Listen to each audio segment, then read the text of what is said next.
Hello and welcome back to another episode of Age Better, where each week we take a deep dive into all the ways we can feel better, look better, live better, and yep, age better. I'm your host, Barbara Hannah Grufferman. Today I'm replaying one of the most popular and most listened to episodes of Age Better, which is all about a very common health condition that affects far too many women in midlife. Insulin resistance. And I'm replaying it because I get so many questions about it.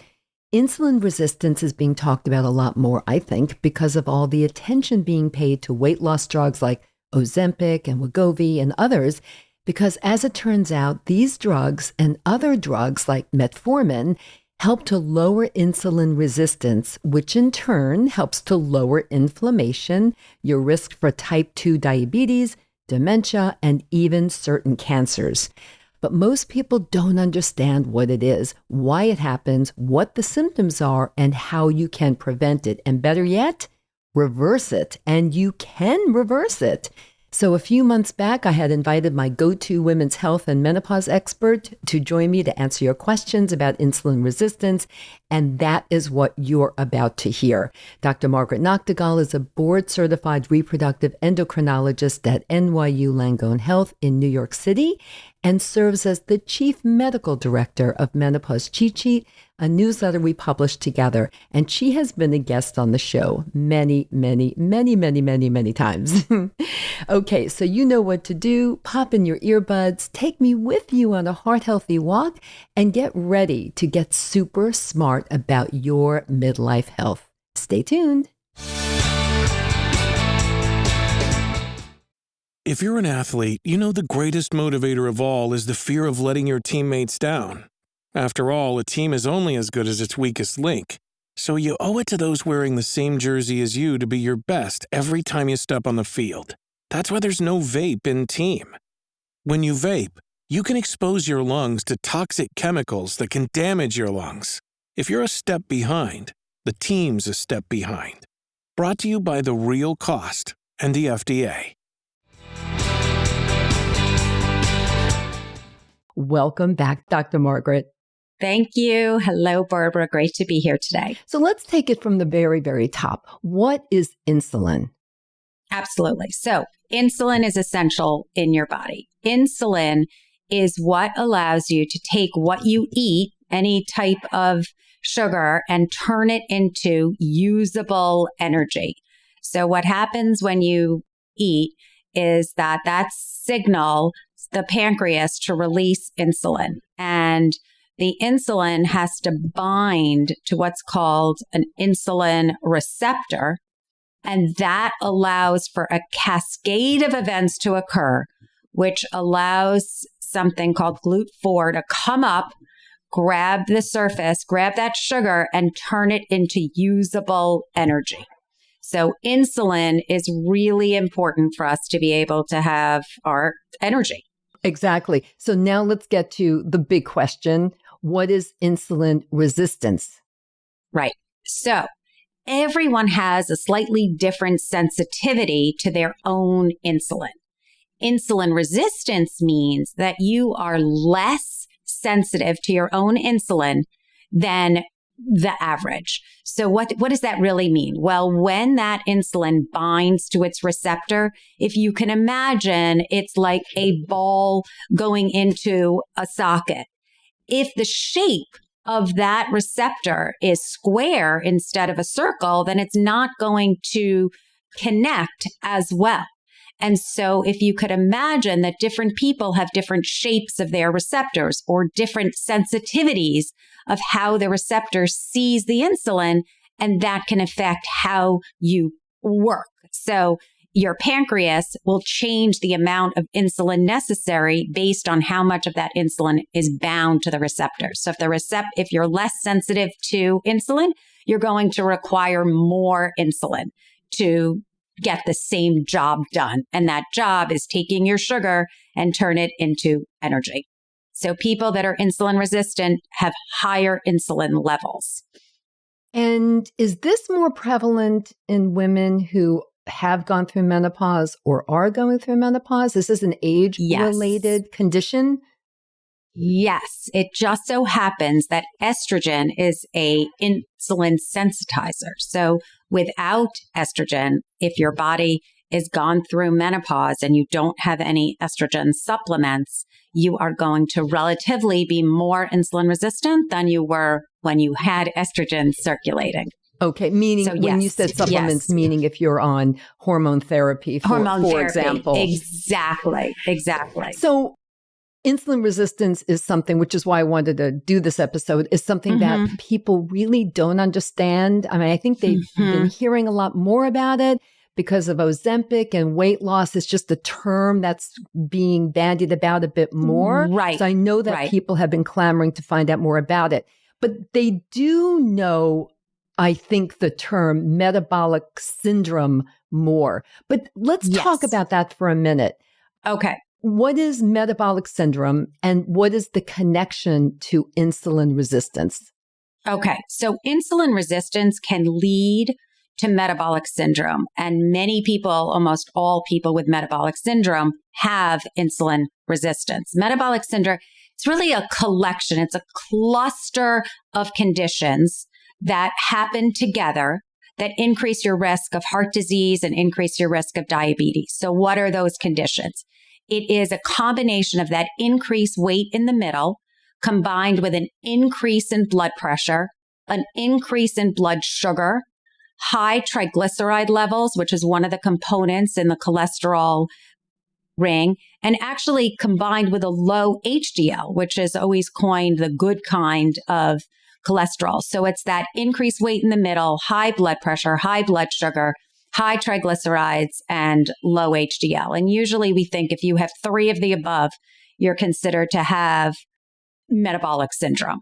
Got it. And as we know, all of these that you just described are really very common in women in their 50s and beyond.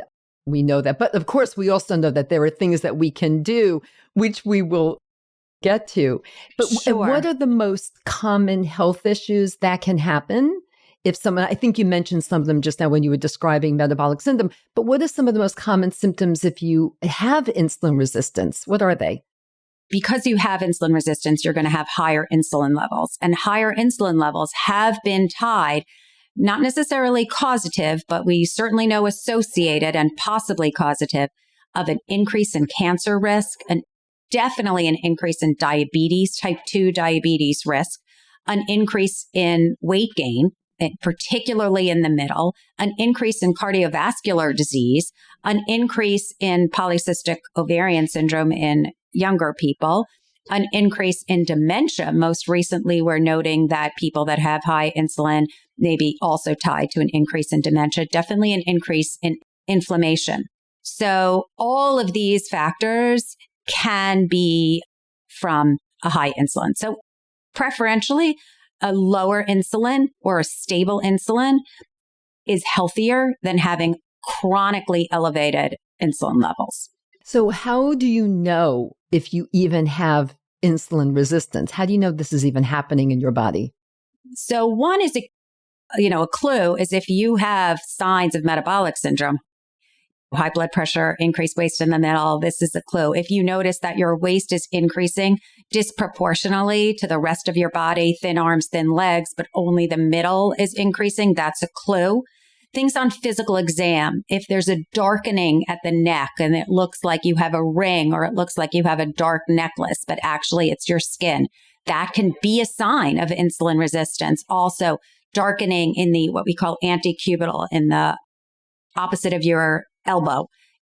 If it's dark there, or darkening under your Meaning arms. Like the crease in your arm when you bend it? The crease in your arm. Wow. Yes. If it's particularly darkened, or under your arm, if under your arms get particularly dark, that can often be a sign of insulin resistance. Not always, but the neck darkening as well. And especially if it's a velvety dark increase, that can be a sign. And sometimes an increase in tiny little skin tags that you get particularly under the arm or on the neck can also be a sign of insulin resistance. Now, that's on physical exam.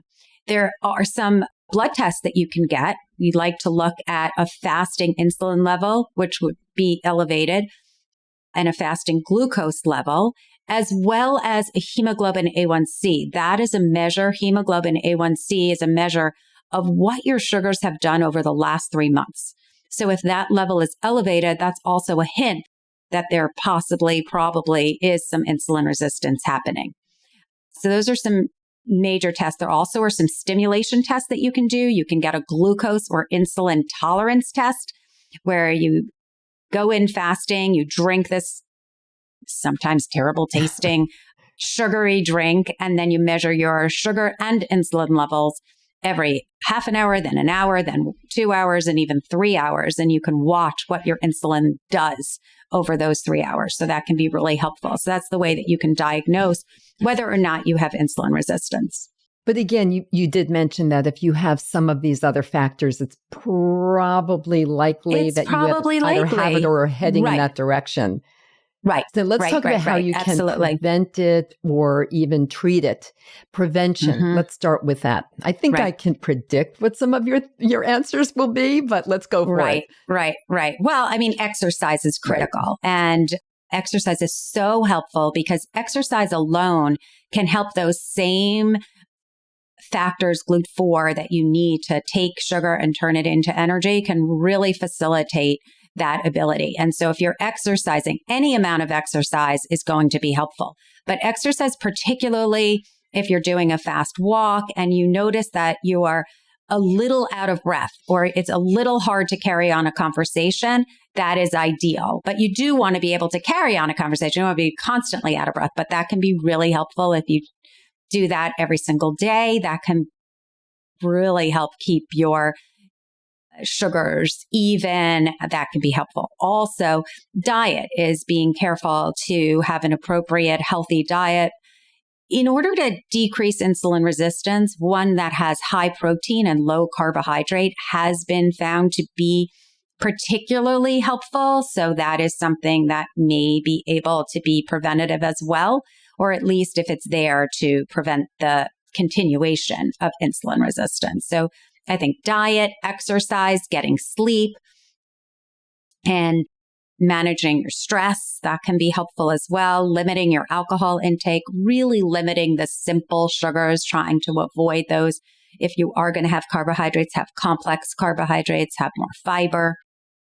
I think the big question is it reversible? It is reversible. Okay. It is reversible. And this is definitely something that we can work on. Certainly helpful. And you know that I always say that reach out to a healthcare professional and get help.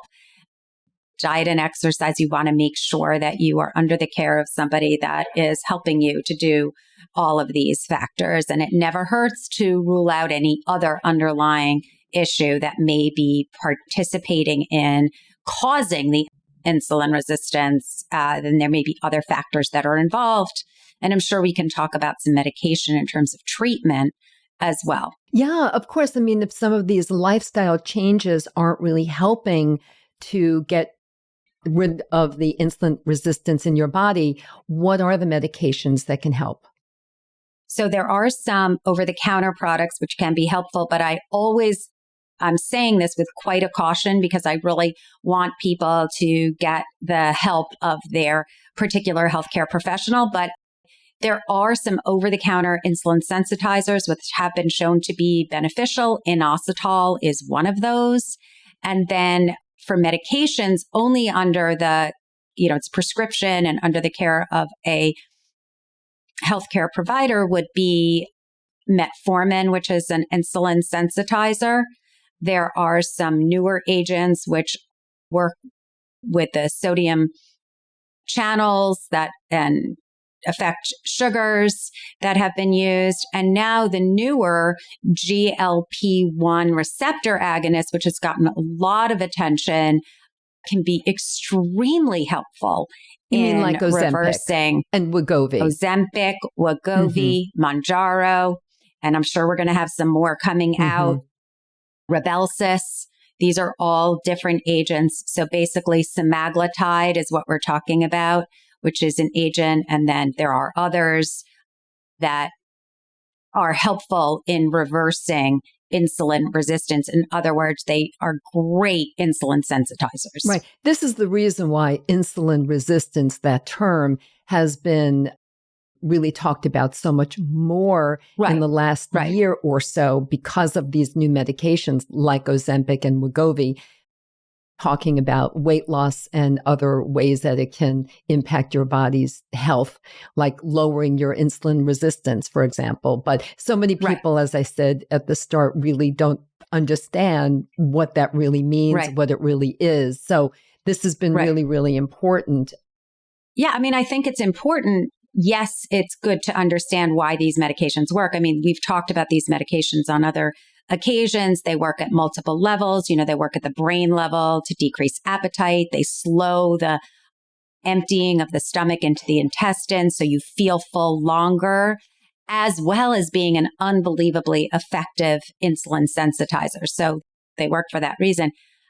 And therefore, they can be beneficial for so many other conditions, and they can help so many other conditions. Because if we think about insulin resistance is increasing the likelihood of developing heart disease, diabetes, dementia, some cancers, in someone that's still cancers, inflammation, in people that are still getting periods, polycystic ovaries. I mean, this has always been a chicken and an egg. Is, do people with polycystic ovaries develop insulin resistance, or is it the insulin resistance that causes polycystic ovaries? But it's an important component of polycystic ovaries, which is another condition which we're not going to talk about right now. But all of these factors are so important, and being able to avoid insulin resistance can be very helpful. And insulin itself, it's really the more insulin that's circulating around, usually the higher testosterone is present. And the higher the testosterone, sometimes the higher the insulin. And increased testosterone can have effect by decreasing hair on the head. So hair loss can occur, hair on your body. So this is something that people can notice. And when the insulin resistance is reversed and insulin levels go down, it actually improves those symptoms. So this is something that can be very helpful. Yeah, creating more balance in the body. You know, you mentioned metformin before, and I'm really intrigued by metformin. Have been following it for a number of years, especially because many longevity experts believe metformin is a way to extend your health span as well as your lifespan. So I do keep a sharp eye on new research that comes out about that. And it's interesting to me that it's also used very often, actually, right, to help lower insulin resistance, especially if lifestyle changes aren't really doing the trick. Do you think that Ozempic and Wegovy and the others that are still coming out, coming down the pike, do you think that they would replace metformin, or is metformin different enough and has different impact on the body that there's a place for both categories of medicines?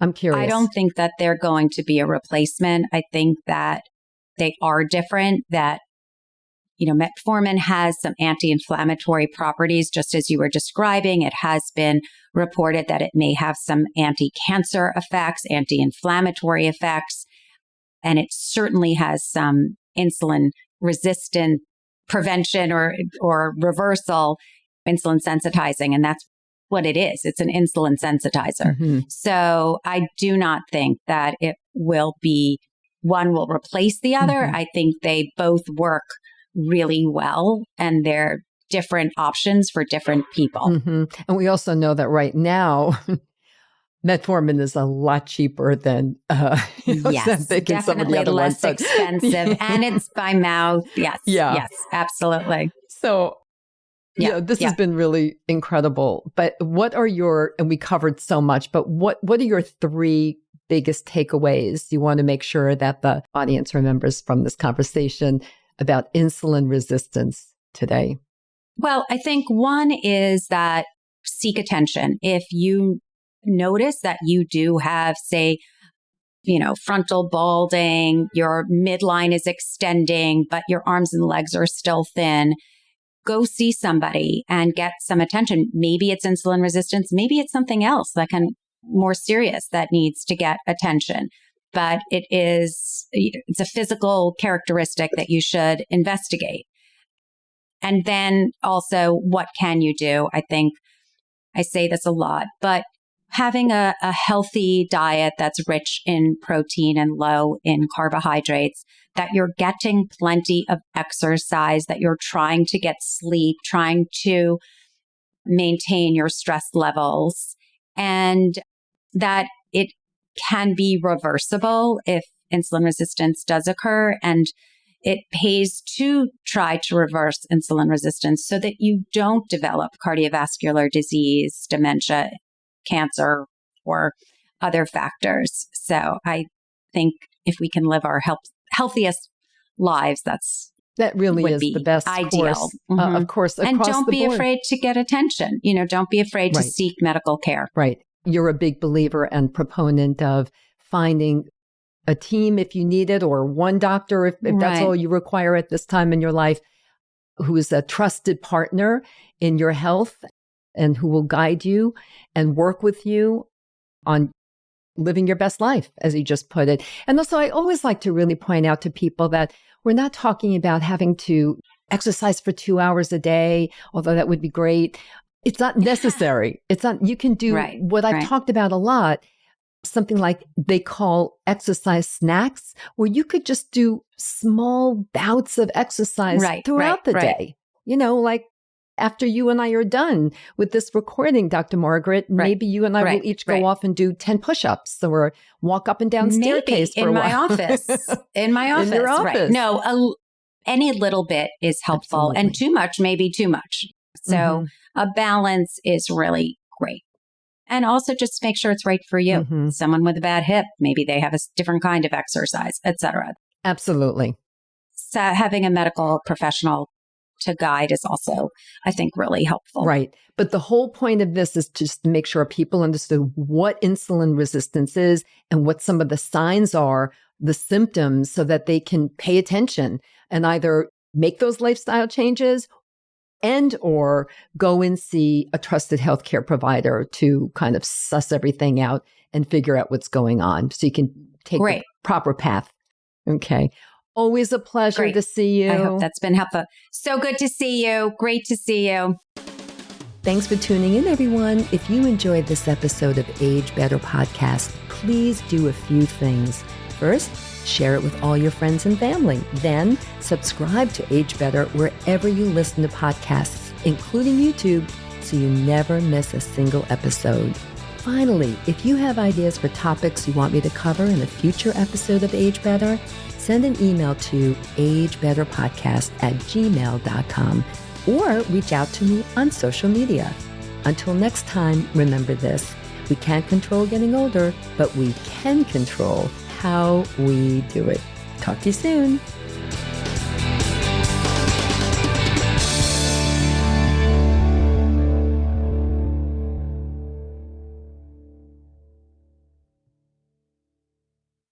Age Better Podcast is a proud member of the Sound Advice Network. Sound Advice, women's voices amplified.